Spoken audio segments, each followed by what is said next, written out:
Paggaling sa trabaho, sa work na naman. Hay nga pala, ako si Sir Mark. Marami akong pangarap at kung paano ko yun matutupad, yun ang hindi ko pa po alam. Kung mapapansin nyo po, yan, malabo po yung camera natin kasi low specs yung device natin mga boss. Mag-check po ako ng exam ng student ko dyan, yung absent kahapon. Ayan, isa lang po yung absent kahapon, kaya mag-check tayo ng ah, sinagutan niyang examination test. Ano. Ayan, sige lang po yun. Ano. Mag-check po tayo. Ayan, isa-isa. Tinitignan natin yung keto correction nating lista sa ating notebook. Ayan, para hindi tayo mahirapan tumingin.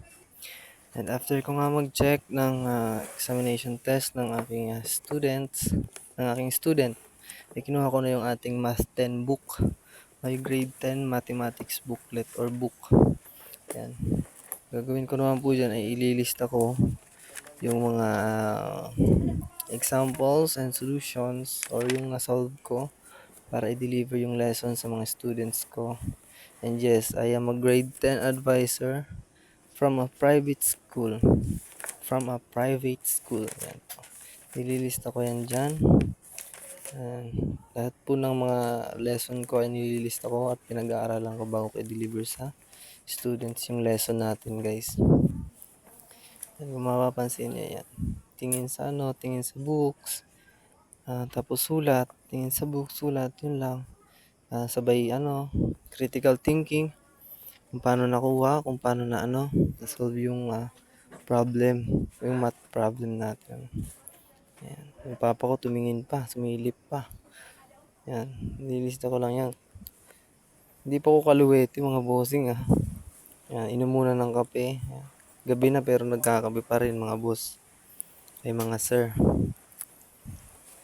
Sir, madam. Ayan. Lista, ganyan. Hanggang sa mahabisan na natin yung lesson na bibigay natin para sa mga bata. Ayan. Sulat-sulat dito, sulat dyan. Ayan. After, yan po yung ginagawa ko after ng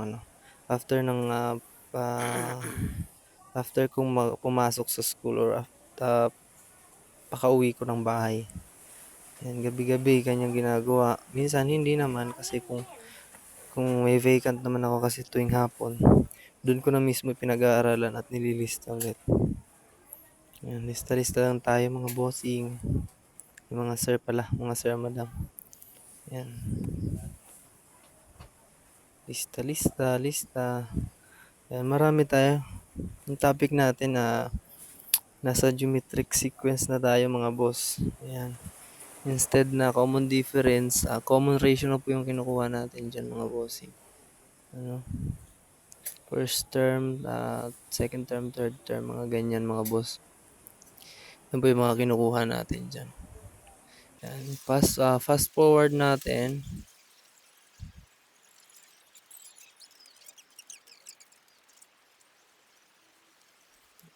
Dumaan pa yung kapatid ko. Ang daming aso. Sulat dito. Ganyan lang. Sabay kape, sabay isip. Ayan kung paano nakuha. Yan.